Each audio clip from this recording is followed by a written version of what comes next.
Good afternoon, अस्सलाम वालेकुम, नमस्कार।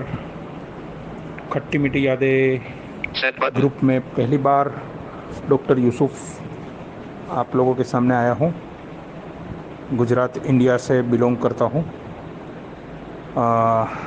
हसन अली भाई के माध्यम से मुझे आप लोगों के साथ जुड़ने का मौका मिला। मेरी नज़र में इस ग्रुप की अहमियत यही है कि दिल हल्का करने वाला ग्रुप, बस सीधी लैंग्वेज में बोलो तो। इसमें जो ग्रुप में कहा गया है कि ज़िंदगी के अच्छे बुरे वाक़यात, अच्छी बुरी बातें, यादें शेयर करना, यानी दिल हल्का करना, बस वही है। तो ऐसे समूह में तो ज़रूर से जुड़ना चाहेंगे। तो मैंने हसन अली भाई, कल शाम को ही हमारी बात हुई। वो हमारे जिगरी दोस्त है, बड़े भाई की तरह है। कुछ मसला मेरी ज़िंदगी में अभी कुछ हालात चल रहे, तो उसी के बारे में डिस्कस चल रहा था उनके साथ कल। फिर बातों बातों में उन्होंने कहा कि हमारा एक ग्रुप है, तो मैंने बोला हमें भी ऐड कर दो यार। इसी बहाने आप लोगों के साथ पहचान भी होगी, नई पहचान होगी, नई बात होगी। तो अब बहरहाल मैं भी अपनी ज़िंदगी के अच्छे बुरे हालात, अच्छी बुरी यादें, अच्छी बुरी बातें शेयर करता रहूँगा। आज एक बात मैं शेयर करने के लिए आया हूँ,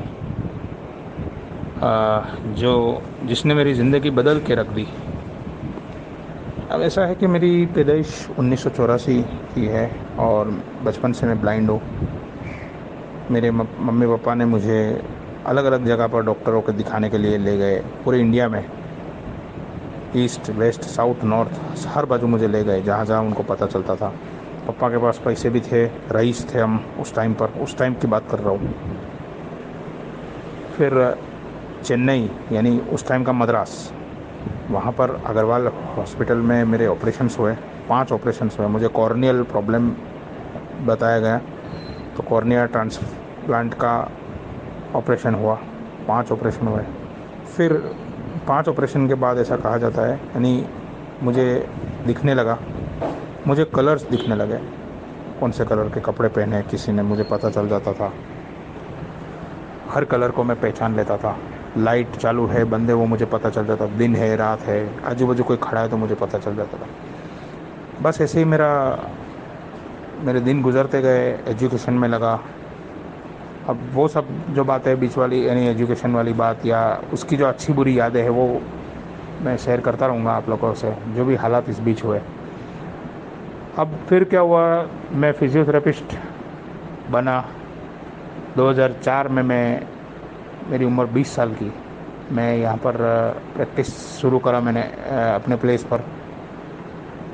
अब उस टाइम पर दिवाली का टाइम था और ईद का टाइम, दोनों साथ में उस टाइम पर आते थे, रमज़ान, ईद और दिवाली। तो वेकेशन था, और खैर हमारा तो वेकेशन कुछ, क्योंकि हम तो आ चुके थे पढ़ के। तो वो टाइम पर मेरा एक फ्रेंड जो गुजरात का ही है, वो भी ब्लाइंड है, दोनों हस्बैंड वाइफ ब्लाइंड है।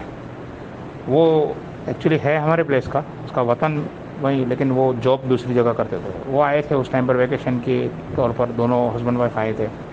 उन्होंने मुझे कहा कि तू चल ले मेरे घर, थोड़े दिन रहे, हम लोग साथ में रहेंगे 4-5 दिन के लिए, तो आ जा। मैंने बोला ठीक है चलो। अब हम गए उनके घर, एंजॉय करा, खाना बना, अच्छा खाना बनाती थी वो भाभी, एंजॉय भी करे हम, खूब मस्ती करा, मस्ती मजाक। वो फ्रेंड मुझसे बहुत बड़े हैं, तकरीबन ऐसा समझो 17-18 साल बड़े, लेकिन मैं उनको फ्रेंड की तरह ही मानता हूँ। अब क्या हुआ कि जिस दिन मुझे निकलना था, ये बात है 30 नवंबर 2004 की, 30 नवंबर, 30 नवंबर, उस दिन मुझे वापस आना था। उन लोगों ने मुझे बहुत फोर्स किया कि नहीं, तो एक दिन रुक जा, एक दिन के बाद चला जा। मैंने बोला नहीं, मुझे नहीं रुकना है, वो मुझे जाना है, मेरे पेशेंट्स नए नए, अभी काम मेरा शुरू हुआ है। अब रात को, यानी 29 नवंबर को रात को, हम लोग बातें करते करते करते सोए। मुझे पता भी चला कि लाइट बंद करी घर की, फिर सोए। हम लोग दोनों टोटली ब्लाइंड थे। हाँ, लड़की, वो जो वाइफ थी, भाभी थी, उनको थोड़ा बहुत दिखता था, शायद लाइट वाइट दिखती होगी, इसलिए घर में लाइट चालू बंद का अहमियत रहता था। उसका एक लड़का था, वो साइटेड, उस टाइम पर वो छोटा था, तकरीबन समझो होगा शायद 6-7 साल का उस टाइम पर।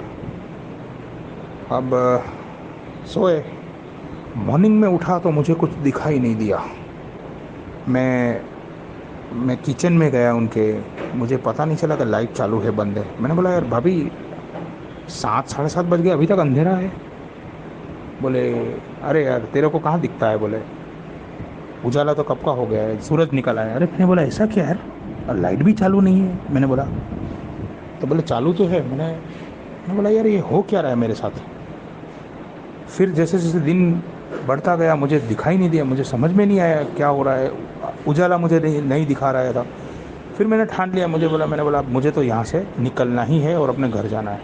उन्होंने बहुत कोशिश करी रोकने की, मैंने बोला नहीं अब मुझे जाने दो। मैंने किसी को बताया नहीं कि मेरे साथ क्या हो रहा है। फिर मैंने दोपहर को तकरीबन 12 साढ़े 12 बजे थे, मेरी बस वहाँ से मुझे एक दूसरे गाँव जाना था, टाउन एरिया में मुझे जाना था, और वहाँ से मुझे बस मिलने वाली थी, यानी टोटल मुझे 2 बस चेंज करनी थी। तो वो भाई ने क्या बोला कि हम तुझे एक बस में, यानी जो टाउन एरिया में जाना है वहाँ तक आते हैं हम लोग तुझे छोड़ दें और वहाँ से तुझे बस में बैठा देंगे। मैंने बोला ठीक है। अब बाहर निकले, अब 12 साढ़े 12 बजे का टाइम, धूप खिली हुई थी, लेकिन मुझे पता नहीं चल रहा था कि धूप है, सिर्फ मुझे धूप की गर्मी महसूस हो रही थी। यार मैंने बोला यार ये हो क्या रहा है मेरे साथ। फिर मैं बस में बैठा, फिर वो टाउन एरिया में गए, फिर भी मैंने वो भाई को बताया नहीं ज़्यादा।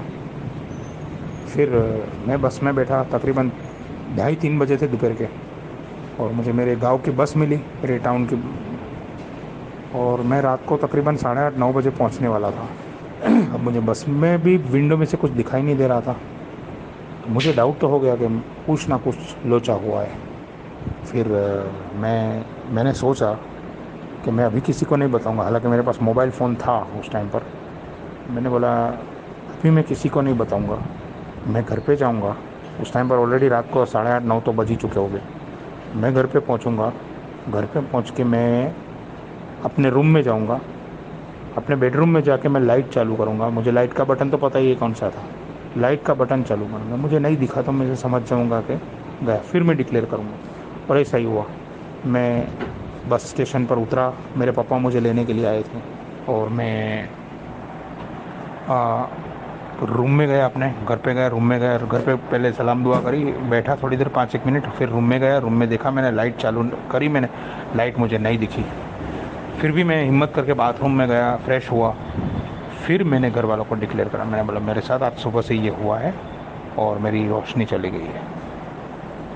सब एकदम दुखी हो गए, रो चालू हो गई। पापा मम्मी दोनों ही थे, बस मैं और पापा और मम्मी 3 जने हम रहते थे। बहन तो शादी करके चली गई थी। फिर फ़ोन करे, सबको फ़ोन करे, रिश्तेदारों को फ़ोन करे, सब आंखों में आंसू लिए।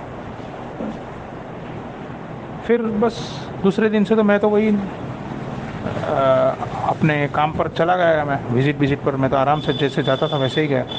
हराम बराबर है कि मैंने एक आंसू निकाला था आंखों से, क्योंकि मैंने उसी टाइम पर एक्सेप्ट कर लिया था ये कि जो भी हुआ है अब ये बदलने वाला तो नहीं है, वापस तो आएगी नहीं, तो इसको रोने से क्या फ़ायदा।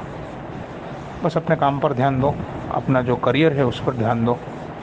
हराम बराबर है कि आज तक ये 2004 से 2021 का सितंबर महीना चल रहा है, 17 साल हो गए, मैंने एक आंसू नहीं निकला इसके बाद में ये चीज़ के लिए। हाँ कभी कभी अफसोस होता है, लेकिन मैंने कभी भी एक बूंद आंसू का नहीं गिराया है ये चीज़ के मामले में। तो ये मेरा पहला वाक़या मैंने आप लोगों को शेयर करा। थोड़ा लॉन्ग मैसेज हो गया, सॉरी।